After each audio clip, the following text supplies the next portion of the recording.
A very good day, everyone.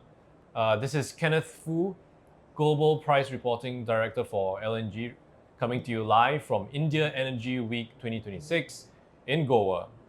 We have had conversations throughout the week with LNG senior executives, and I'm here to share some of the key insights that have been gleaned from some of these conversations.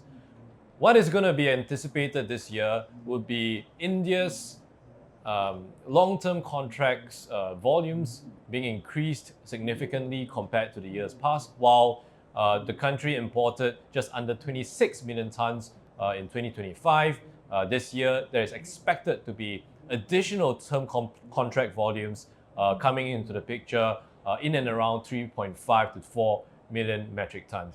There is an expectation overall that the additional term volumes will inevitably suppress supply for spot and short-term LNG unless price competitiveness arise for spot LNG cargoes. What we have also seen in the last year or so is the interaction and the competition between LNG against competing fuels like naphtha, propane, and fuel oil that has seen the spread between these spot prices as well as competing fuel prices very important to decision making towards procuring additional LNG volumes. One such example was early this year where we saw a brief window of LNG being cheaper than propane prices, thereby unlocking some demand for spot LNG.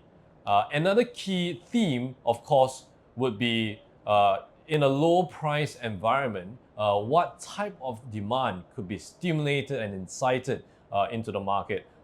We have seen India enter into the market for uncontracted LNG when prices reach affordable levels.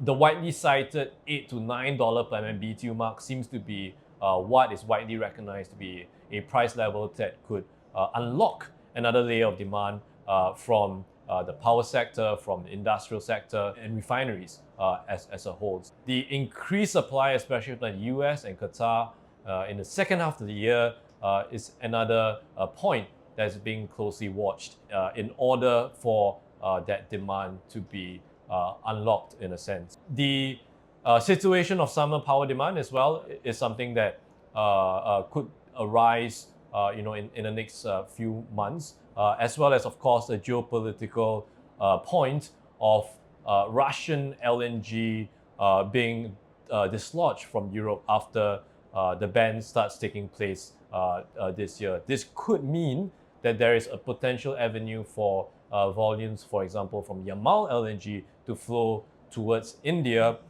if conditions on benchmark pricing, on geopolitical acceptability and risk is considered in the equation. So overall, a very exciting market. And as we head into the major conference in Doha 2026, there are a lot of factors, not just the Indian market, but also the global LNG community to consider. Thank you.